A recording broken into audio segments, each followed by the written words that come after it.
오늘 우리에게 주시는 하나님 말씀은 요한복음 10장 30절에서부터 39절까지 말씀입니다. 나와 아버지는 하나이니라 하신대 유대인들이 다시 돌을 들어 치려 하거늘 예수께서 대답하시되 내가 아버지로 말미암아 여러 가지 선한 일로 너희에게 보였거늘 그 중에 어떤 일로 나를 돌로 치려 하느냐. 유대인들이 대답하되 선한 일로 말미암아 우리가 너를 돌로 치려는 것이 아니라 신성 모독으로 임한 이남이니 내가 사람이 되어 자칭 하나님이라 함이로다. 예수께서 이르시되 너희 율법에 기록된 바 내가 너희를 신이라 하였노라 하지 아니하였느냐. 성경은 패하지 못하나니 하나님의 말씀을 받은 사람들을 신이라 하셨거든. 하물며 아버지께서 거룩하게 하사 세상에 보내신 자가 나는 하나님의 아들이라 하는 것으로 너희가 어찌 신성 모독이라 하느냐. 만일 내가 내 아버지의 일을 행하지 아니하거든 나를 믿지 말려니와 내가 행하거든 나를 믿지 아니할지라도 그 일은 믿으라. 그러면 너희가 아버지께서 내 안에 계시고 내가 아버지 안에 있음을 깨달아 알리라 하시니 그들이 다시 예수를 잡고자 하였으나 그 손에서 벗어나 나가시니라. 주님께서 성전에 모여있는 사람들에게 그들이 요구하는, 그러니까 소위 말하는 당신이 정말 우리가 기다리던 그 그리스도가 맞는가라는 거에 대해서 그들이 원하는 대답을 하시지는 않았습니다.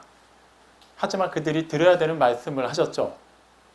내가 아버지의 이름으로 행하는 것을 너희가 보았음에도 나를 믿지 않는다. 그 이유는 너희는 내 양이 아니기 때문이다 라고 말씀하셨습니다. 분명히 주님께서 또 붙잡고 계시는 사람들, 주님의 양으로 부름받은 사람들은 결코 주님에게서 떨어져 나가지 않을 것이라고 말씀하시면서 또한 아버지께서 그렇게 붙잡으신 자들은 결코 누구도 빼앗을 수 없다라고 말씀하셨습니다. 이미 그 즈음에서 사람들은 혼란이 오기 시작했을 거예요. 예수라는 저자가 우리를 가리켜서 자신의 양이다 아니다라고 말하는 거는 그냥 무시해도 돼요. 그냥 화를 낼 수도 있습니다. 하지만 자기 손에 붙들림 받은 사람은 결코 놓치지 않는다. 아무도 빼앗아가지 않는다까지는 그냥 미친 사람 소리로 치부해버릴 수도 있어요. 근데 똑같은 수준에서 하나님께 붙잡힌 자, 하나님의 손 안에 있는 자는 누구도 빼앗을 수 없다라고 얘기하면서 누가 들어도 자신과 하나님을 동급에 놓고 얘기를 합니다. 근데 아예 확실하게 30절에서 얘기를 하죠. 나와 아버지는 하나이니라. 그 얘기를 듣고 유대인들이 보인 반응은 돌을 들어서 치려고 한 거였습니다. 우리가 생각할 때 사람에게 해를 입힐 때, 심지어는 사람을 죽일 때 돌을 든다는 것은 상당히 야만적이죠. 그 당시 보통 돌을 들어서 사람을 친다, 죽인다라고 할 때는 일반적인 조그만 돌을 드는 게 아니었어요. 정말 한 번만 제대로 찍어도 직사시킬 수 있는 그런 사이즈의 돌을 얘기하는 겁니다. 상당히 지금 살기 등등한 상황이 벌어진 거죠.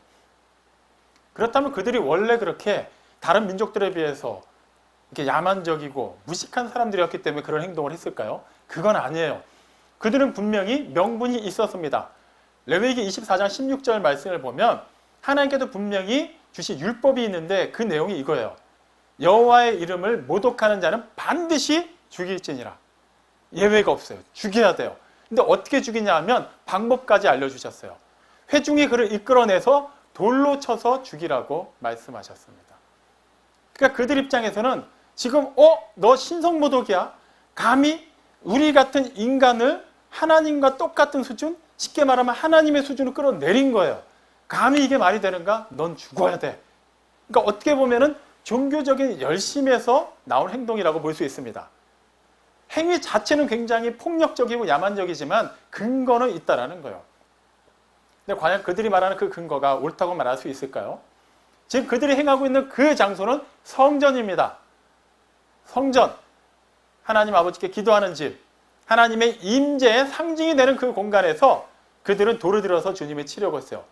성전에서는 그런 일을 행하면 안 되는 건가? 꼭 그런 것만은 아니에요. 그 이면의 이야기를 볼 필요가 있다는 것이죠. 실제 성전은 어떤 곳이었습니까? 실제 그 당시 성전, 우리가 이미 수차례 살펴봤죠. 우리 주님이 성전을 정화하실 때 사건을 통해서 확인해 보면 이미 성전은 본래 성전의 기능을 발휘하지 못하고 있었습니다. 건물은 그대로였어요.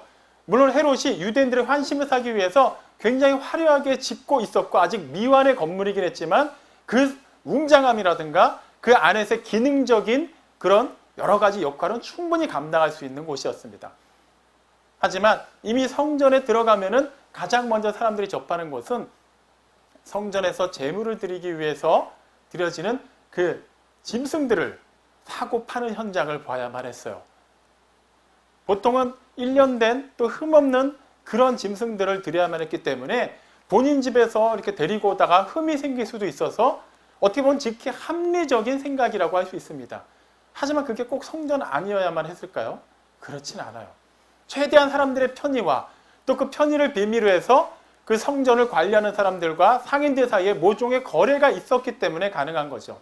쉽게 말하면 하나님을 위한 열심을 빙자해서 그들은 지극히 세상적인 논리를 성전 안으로 끌고 들어온 겁니다. 성전세를 내야만 했어요. 타국에서 소위 말하는 디아스포라라고 불리는 외지에서 살고 있는 유대인들은 그곳에서 쓰는 화폐를 가지고 와야 했기 때문에 성전에서 드리는 화폐로 환전하기 위해서는 필히 그곳에는 환전상들이 있어야만 했습니다. 그렇게 대표적으로 짐승을 파는 상인들, 환전하는 환전상들이 있었어요. 완전히 시장통이었습니다. 그곳에는 지금 같은 정찰제가 있었을까요? 아니에요. 계속해서 흥행을 해야만 했어요. 흥정을 해야만 했어요. 예. 그러다 보니까 굉장히 소란스러웠어요. 그리고 그 짐승들이 가만히 있었을까요? 계속해서 우는 소리가 들렸습니다. 계속해서 짐승들에게서 나오는 그 배설물로 인해서 악취가 진동을 했을 거예요. 성전 안으로 들어간다고 해서 그 소리로부터 그 냄새로부터 자유롭지 못했습니다. 과연 그런 성전에서 정말 진지하게 하나님께 예배드리고 말씀을 듣고 하나님께 묵상하며 기도할 수 있었을까요? 그렇게 하기 힘들었을 겁니다. 만약에 지금 우리가 예배드리고 있는 이 공간에 입구에서 계속해서 물건을 파는 사람들의 흥정 소리가 들리고 계속해서 사람들이 그 가운데서 막 소란한 소리가 들리고 한다면 과연 이 예배에 우리가 집중할 수 있을까요? 그렇게 생각하시면 돼요. 그들은 신성모독을 이유로 주님을 돌로 치려고 했지만 실제 그들이 신성모독을 하고 있는 사람들이었어요. 적반하장이죠. 그런데도 어떻게 이렇게 떳떳하게 돌을 들 수 있었을까요? 실제 하나님을 향한 열심이 아니었습니다. 그들의 죄를 가리고 싶었기 때문이에요. 불과 조금 전까지 그들은 그래도 일만의 기대를 가지고 이 예수에게 물어봤어요. 당신이 정말 우리가 기다리던 그리스도가 맞는가? 들어보니까 결론은 아니다예요. 그렇다면 이제 이 사람은 우리와는 상관없는 사람, 더 나아가서 쓸모없는 사람이 된 거예요. 그 당시 유대인들은 주님을 겹겹이 애워쌌다고 기록하고 있습니다. 그게 그냥 한두 사람이 그냥 이렇게 같이 서 있는 게 아니에요.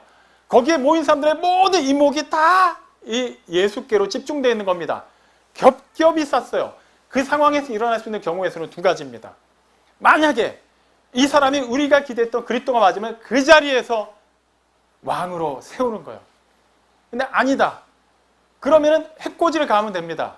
죽이는 것까지는 아니지만 아니 우리의 왕이 될 것도 아니고 그리스도가 될 것도 아닌데 감히 네가 뭔데 지금까지 우리를 향해서 회개하라고 하고 우리에게 하나님의 말씀을 전하고 심지어는 너가 하나님과 동등하다고 얘기할 수 있느냐.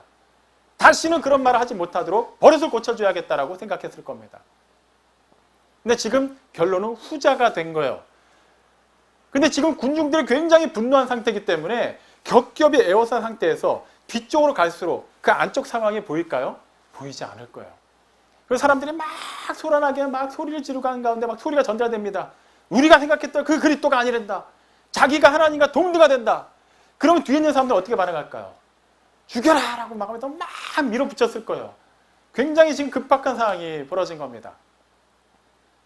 그들이 왜 그렇게까지 해야만 했을까요? 좀 전에 말씀드렸죠. 그들의 죄 때문이에요. 거룩하신 하나님의 아들이 오셨습니다. 당연히 죄가 드러날 수밖에 없는 거예요. 진리의 빛이 그들 가운데 거하니까 어둠 속에서 꽁꽁 숨어 있었던 그들의 모습이 다 드러나게 된 겁니다. 견딜 수가 없었어요. 우리가 생각할 때는 아니 그렇게 진리의 빛이 비쳐서 나의 죄성을 드러나게 한다면 하나님께로 돌이키면 되지 않을까라고 쉽게 생각하지만 원래 죄의 특성은 그렇지가 않아요. 계속해서 그 죄 가운데 머물기를 즐겨합니다. 그러려면 방법이 뭐가 있을까요?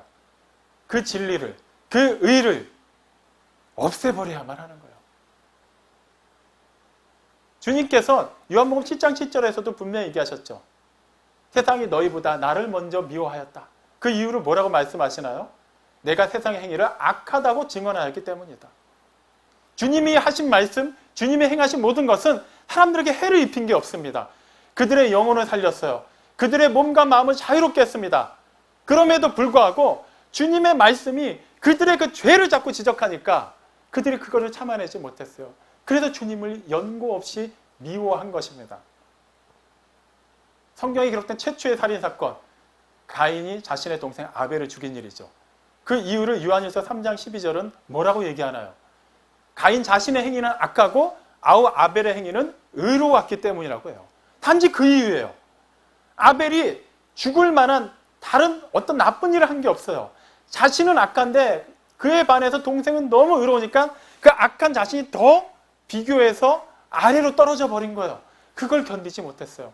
아우를 닮아서 의로운 삶을 살면 되는데 그는 그것을 택하지 않고 아우를 죽임으로 말미암아 자신의 그 죄를 그냥 의로운 수준으로 끌어올렸습니다. 그게 죄의 특성이에요. 유대인들도 알고 있었어요. 아무리 전통이라고 하지만 성전이 본래 성전 구실을 못하고 있다는 것을 본인들이 잘 알고 있어요. 왜 그랬을까요? 그들 스스로가 진실로 영과 진리로 예배하는 자들이 아니었기 때문이에요. 그냥 절기에 따라서 그냥 그때 그냥 이렇게 다른 랍비들이 보기에 다른 사람들이 보기에 죄라고 인정받을 만한 일이 있을 때 적어도 그 문제는 해결해야 되니까 성전에 가서 제물을 드리고 제사장 앞에서 죄사함 받았다라고 인정받고 그것으로 스스로 의롭게 여기는 것, 자신의 마음속에는 진짜 하나님을 경외하는 마음보다는 우선은 사람들 앞에서 의로워져야 되는 것, 그것만을 가지고서 성전에 드나들었던 사람들이에요. 성전은 지금 한가하게 놀러 오는 것이 아닙니다. 분명히 예배하는 것, 기도하는 것, 하나님께 제물을 드리는 것, 하나님의 말씀을 듣는 곳이에요. 그런데 이미 그것에 참여하고 있는 그들 스스로가 사람의 욕심으로 가고 있다는 것을 부정할 수가 없었어요. 그때는 더욱이 수전절입니다. 구약시대로부터 내려오는 전통 절기는 아니지만 유대인들 입장에서 상당히 의미 있는 절기죠. 그때도 그들은 당연히 제물을 드렸을 거예요.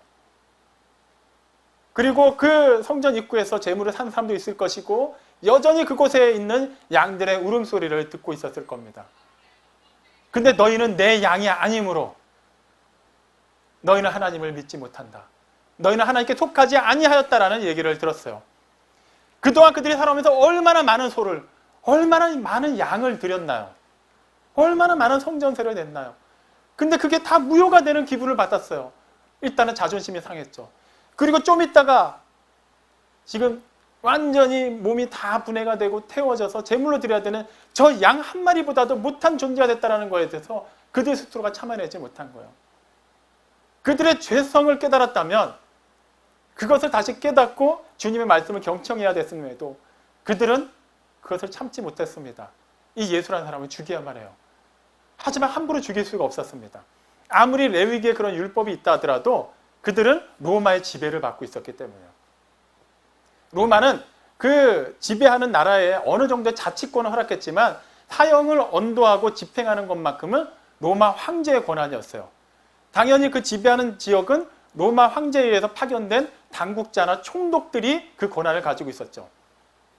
그러니까 예수는 죽일 수가 없는 거예요. 죽이고 싶지만 죽일 수가 없어요. 그런데 울고 싶은데 예수가 뺨을 때려준 겁니다. 나와 하나님은 하나이다. 신성모독. 야, 이거야말로 우리의 죄를 계속해서 지적하는 것도 듣기 싫은데 그것만 갖고 죽일 기회에는 본인들도 책임을 져야 돼요. 하지만 이 신성모독만큼은 우리가 정말 유일하게 믿는 하나님 앞에서 어떻게든 가만히 내버려 둘 수는 없지 않는가? 마치 본인들이 굉장히 종교심이 많은 사람들인 것처럼 정말 하나님을 신실하게 믿는 사람들인 것처럼 그때만큼은 똘똘 뭉쳐서 하나가 된 겁니다. 그리고 죽이려고 했어요. 그러자 주님이 32절에서 물어보시죠. 내가 그동안 많은 선한 일을 행하였는데 도대체 그 중에 무엇을 가지고 어떤 것을 근거로 해서 나를 돌로 치려 하느냐. 이어지는 말씀에서 그들은 인정합니다. 당신이 행한 선한 일 때문에 그런 것이 아니오. 당신이 행한 일은 선한 일이 맞소라고 인정한 거예요.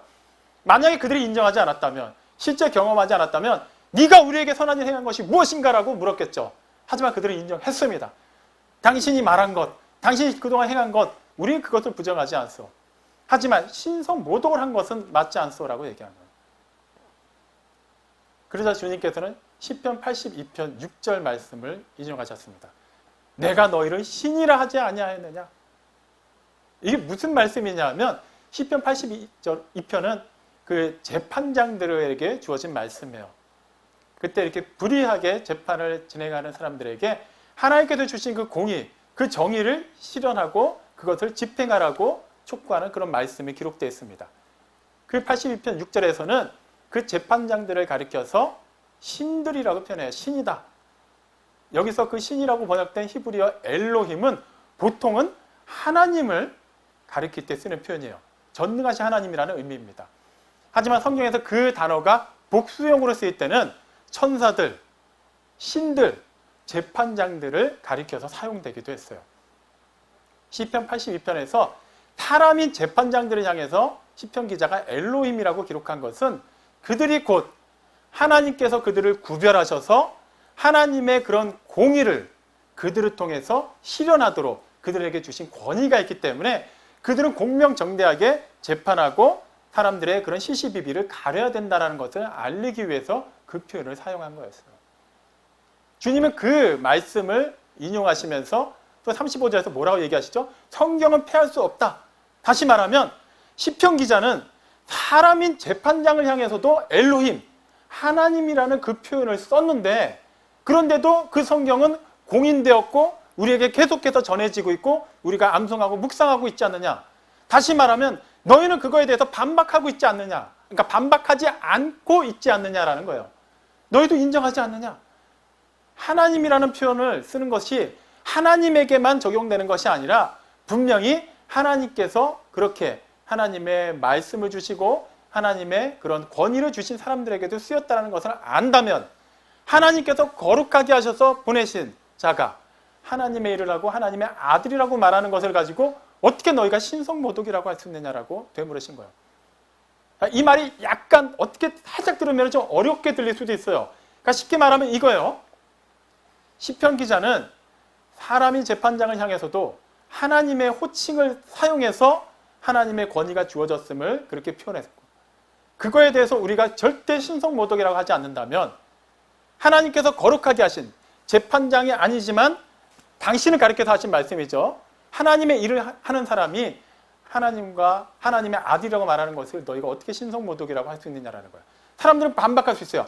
물론 시편 82편은 우리가 이해를 한다. 하지만 너는 다짜고짜 튀어나와서 내가 하나님의 아들이다라고 하면 누구라도 신성모독이라고 할 수 있지 않느냐. 그 우리 중에 누구라도 갑자기 튀어나와서 나도 하나님의 아들이다라고 하면은 그러면 그거에 대해서 어떻게 우리가 그것을 인정하거나 반박해야 할 수 있는가? 충분히 너에 대해서 우리가 신성모독이라고 할 수 있다라고 지금 그렇게 입장을 가지고 있는 거예요. 그래서 주님께서 뭐라고 얘기하시나요? 내가 아버지의 일로 행하는 것을 가지고 나를 믿지 않더라도 그 행하는 일을 믿으라고 얘기하세요. 38절에 보면 그러니까 쉽게 말하면 주님에 대해서 유대인들이 가지고 있는 그 지독한 편견이라는 게 있었습니다. 주님에 앞서서 온 정말 위대한 선지자가 한 명 있었죠. 세례 요한입니다. 그가 막 세례를 베풀고 회개를 촉구하고 광야에서 하나님의 말씀을 선포할 때 사람들은 오히려 그 불편한 곳까지 막 몰려들기 시작했어요. 그 몰려든 사람들이 유대인들이에요.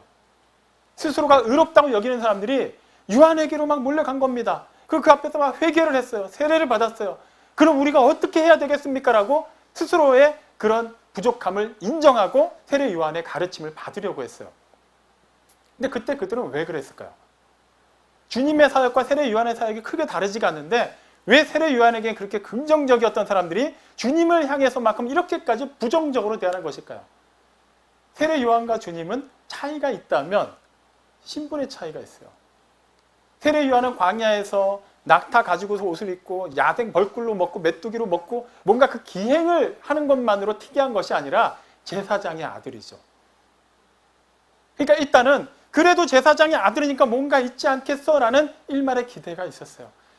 그리고 다시 올 메시아, 그리고 이 지긋지긋한 로마의 지배에서 벗어나게 해줄 만한 정말 카리스마 있는 지도자, 딱 봐도 세례 요한은 뭔가 그렇게 범접할 수 없는 그런 아우라가 있는 거예요. 그러니까 그들만의 나름의 기준에 어느 정도는 부합한 인물이었습니다. 그래도 배경도 나름 있어 보이고 사람이 뭔가 좀 카리스마도 있고 그리고 말도 막 거침없이 전하는 거 보니까 정말 우리 앞장서서 로마에 대항할 만한 그런 인물이라고 여겼어요. 근데 이 예수라는 사람은 배경도 형편없어요.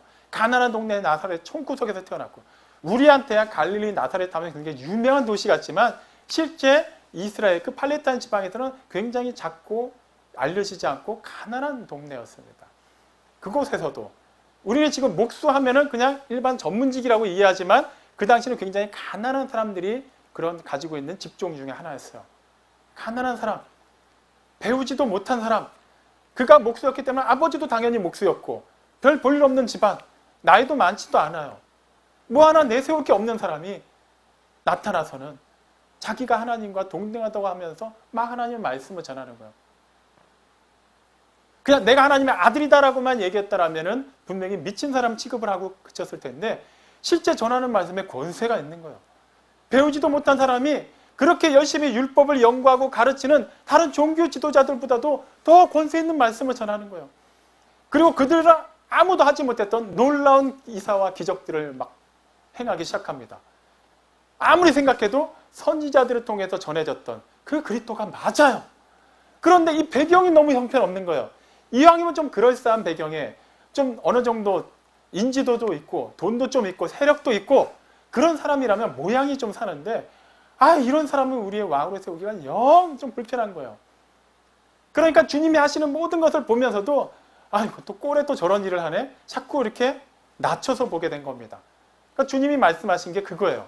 그들의 그런 편견을 알고 계시기 때문에 나를 보고서 하나님의 일을 자꾸 생각하려고 하지 마라. 너희 앞에 보이는 인간 예수를 일단은 지워놓고 나를 통해서 일어나고 있는 하나님의 일을 주목해서 보라. 그러면 진짜 하나님이 살아계심을, 하나님이 지금 역사하고 계심을, 하나님께서 나를 통해서 하시는 이 일이 진짜 하나님이 그리스도를 통해서 하시는 일임을 알게 될 것이다. 그러면 너희는 자연스럽게 우리가 고대하던 그리스도가 바로 이분이 맞구나라는 것을 알게 될 것이고 너희는 나를 따르게 될 것이고 내 음성을 들을 것이고 너희는 내 양이 되어서 하나님 아버지께 속하게 될 것이다 라고 말씀하십니다. 근데 오늘 읽은 본문 39절에서는 결론이 어떻게 나나요? 그들이 다시 주님을 붙잡으려고 했어요. 무슨 의미예요? 다시 돌로 치려고 한 거예요. 왜 그랬을까요? 그게 맞기 때문이에요. 그 말이 맞기 때문에 그들의 그 죄성이 또 그것을 용납을 하지 못한 겁니다. 듣기 싫어. 이런 말 우리는 듣고 싶지가 않아. 정말 당신이 우리가 원하는 그리스도라면 이런 말 해도 들어주겠는데 어차피 우리가 원하는 그리스도가 안 될 거면 이런 말도 해서는 안 돼. 당신은 사라져줘야만 해. 그래서 주님은 그들 사이에서 그냥 떠나서 다른 곳으로 가셨어요. 만약에 주님께서 직접 모습으로 이 자리에 나타나셔서 말씀을 전하신다면 우리는 어떤 기분이 들까요? 아마 표현을 못할 거예요. 상상도 못하던 일이 일어났기 때문에 그 감격을 어떻게 우리가 상상이나 할 수 있을까요? 근데 주님께서 우리의 예배드리는 자세, 우리의 속마음, 우리의 언행을 하나하나 다 달아보시고 우리의 지독하게 변하지 않는 그 예전의 모습에 실망하시고 떠나가신다면 우리의 심정이 어떨까요? 그것만큼 비참한 심정은 없을 겁니다. 그런데 그들은 전혀 그러한 심정을 느끼지 않았어요.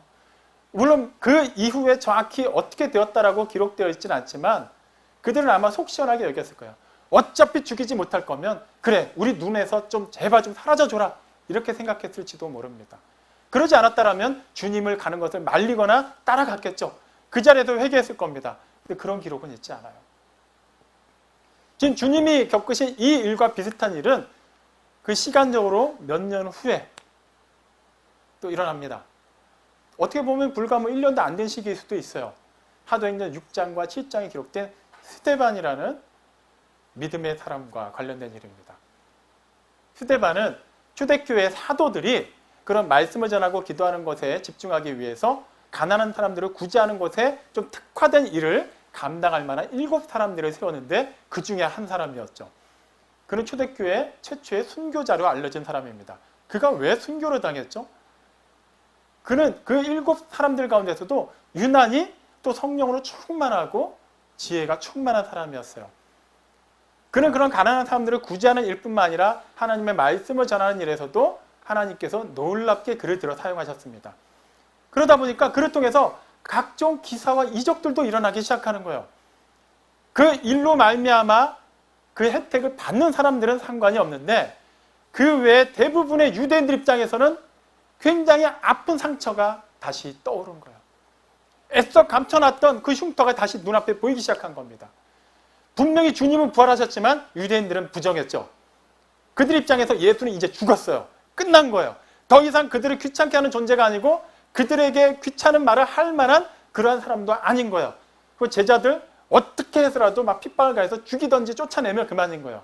이제는 속 시원하다라고 생각하는데 잊고 있었고 애써 잊으려고 했던 그 예수가 떠오른 겁니다. 기사와 이적이 막 일어나기 시작하는 거예요. 이 스데반을 통해서. 명분 없이 이 사람에게 해코지를 가할 수 없죠. 그래서 많은 유대인들이 그와 논쟁을 벌였는데 워낙에 성령으로 충만한 사람은 어떻게 세상의 지식으로 감당할 수 있겠습니까? 그러니까 그들이 어떤 방법을 취하죠? 우리 주님에게 했던 것과 똑같은 방법을 취해요. 거짓으로 고소합니다. 신성 모독죄로 신고를 해버려요. 그래서 스데반은 사내들인 공회에 불려가서 자신의 상황을 변론해야만 했습니다. 그 상황은 단순히 잘 변론해서 그냥 오해가 풀릴 수 있는 상황이 아니에요. 이미 신성 모독죄로 신고가 되고 증인이 어느 정도 숫자가 되면 거기서 사실은 끝난 거예요. 어지간히 변론을 한다고 될 문제가 아닙니다. 그래서 그는 구차하게 자신의 목숨을 구하기 위해서 다른 그들이 원하는 말을 하지 않아요. 그리고 사도행전 10장에 보면 그 유명한 스데반의 설교가 기록되어 있는데 그는 전혀 두려움 없이 기탄 없이 그들이 그렇게 듣기 싫어하는 예수에 대해서 복음에 대해서 선포합니다. 그리고 그의 설교 말미에 보면 사도행전 7장 53절은 이렇게 기록하고 있어요. 그 말을 듣는 공회원들 그리고 유대인들을 향해서 천사가 너희에게 율법을 전하였지만 너희는 그것을 지키지 아니하였다라고 전합니다. 정말 주님이 하셨던 것처럼 그들의 약점을 그냥 한 번에 찔러버린 거예요. 만약에 그들이 그것을 부정했거나 그 말을 인정하지 않았다면 대수롭지 않게 여기든지 아니면 그 말 자체로 책을 잡았을 텐데 이어지는 54절에 보면 그들이 마음에 찔려있다고 기록하고 있어요. 적어도 그들은 인정을 한 거예요. 자신들은 분명히 율법을 받은 거는 맞지만 그 율법을 율법 그대로 그 율법의 정신을 그대로 지키고 살아내지 않고 있다는 것을 본인들이 인정한 거예요.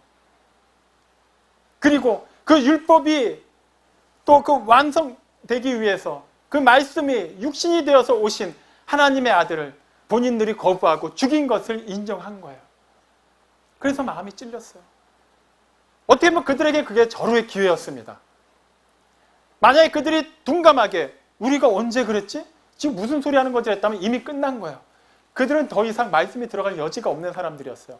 하지만 찔림이 있었다는 것, 그것은 하나님의 은혜가 아직까지 임하고 있는 겁니다. 근데 그들은 그것을 거부했어요. 스데반도 그걸 알고 있었죠. 그래서 그들은 사람들을 더 이상 주목해 보지 않았습니다. 하늘을 우러러봤어요. 그랬더니 하나님께서 앉아 계신 그 보좌 우편에 우리 주 예수 그리스도께서 앉아 계시다가 자리에서 일어서신 것을 봤어요.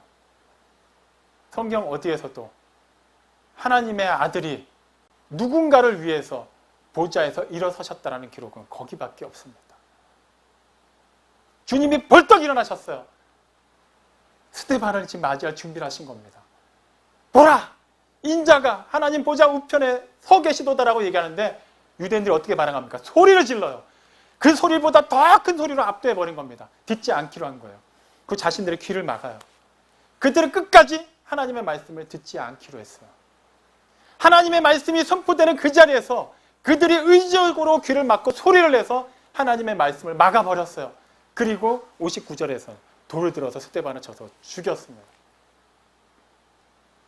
그들의 죄성이 드러나는 것을 참지를 못했어요. 그들에게 주어지는 어떻게 보면 마지막 기회였을지도 모르는데 그들은 그것을 과감하게 내팽개쳤습니다. 물론 그 자리에 있었던 바울과 같은 사람, 그 당시는 사울이었죠. 그렇게 회심한 사람도 있지만 그런 경우는 보편적이지가 않습니다. 우리는 이 상황에서 우리가 하나님의 말씀을 듣고 하나님의 말씀을 믿는 것이 얼마나 복되고 감격스러운 일인지를 생각해야만 해요. 우리는 2000년 전에 그 유대인들처럼 주님을 직접 만난 사람들이 아니에요. 주님의 음성을 직접 들은 사람들이 아니에요. 주님께서 행하시는 그 기사와 이적을 체험하고 본 사람들이 아닙니다. 그런데 어떻게 우리는 주님을 믿고 있죠? 어떻게 여러분은 이 사실을 믿고 계신가요? 이게 하나님의 은혜예요. 보지도 못했는데 듣지도 못했는데 기록된 그 말씀이 선포되는 것을 통해서 우리는 지금 믿고 있어요. 믿어지게 된 거예요. 하나님께서 우리 각 사람을 그렇게 불러주시고 우리에게 그런 믿음을 성령 하나님을 통해서 불어넣어 주신 거예요.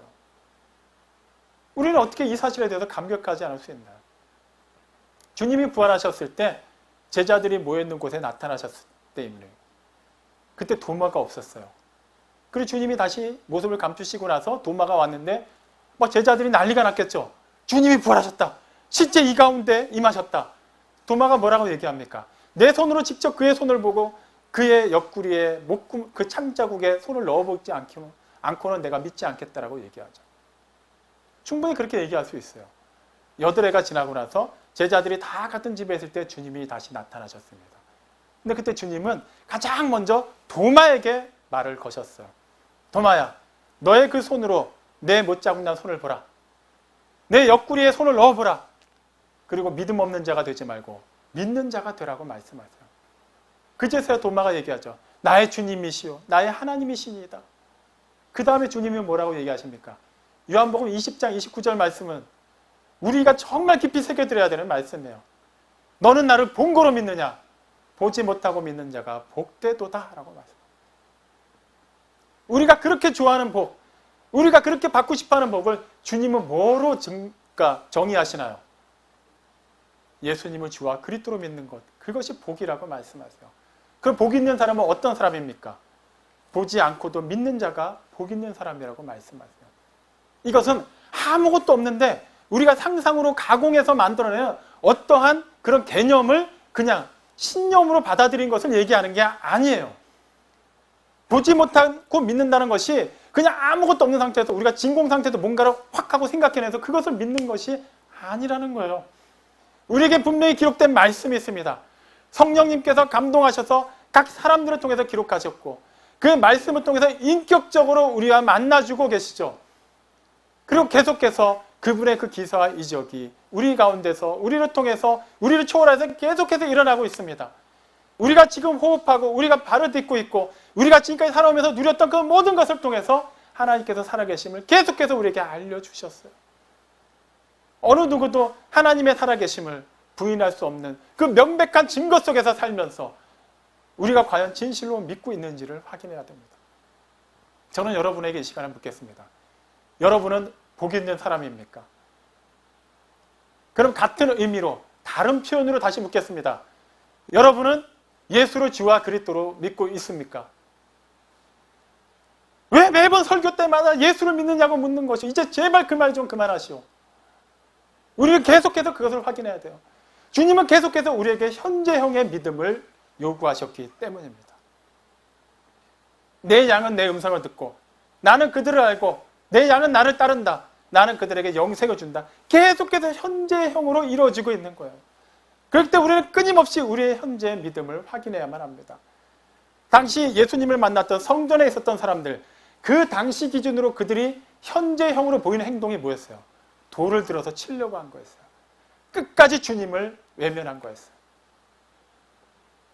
사랑하는 성도 여러분, 우리의 믿음은 어떻습니까? 계속해서 주님을 믿고 있나요? 이 코로나 바이러스 감염증이 지나고 나면, 이 문제가 해결되고 나면 그제서야 믿을 수 있고 그제서야 따를 수 있고 그제서야 그분의 말씀을 우리가 신뢰할 수 있다면 그런 만들어진 신, 그런 능력 없는 신에 더 이상 기대지 마십시오. 정말 우리가 주님보다 사랑하는 것이 다른 작은 것이라도 하나가 더 있다면 우리는 여전히 주님께 속하지 않고 주님을 사랑하지 않고 천사의 율법을 받았으나 그것을 지키지 않고 복음을 들었으나 지키지 않고 믿지 않는 자들입니다. 이 부분에 대해서만큼은 정말 진지하게 생각하시기 바랍니다. 하나님만을 사랑하십시오. 우리 주님께서는 권유하지 않고 명령하셨어요. 믿음 없는 자가 되지 말고 믿는 자가 되라. 이것은 우리의 사명입니다. 단지 천국 가기 위해서 믿어야 되는 것이 아니라 우리는 하나님께 속하였기 때문에 속한 자로서 당연히 그 믿음으로 말미암아 살아야만 합니다.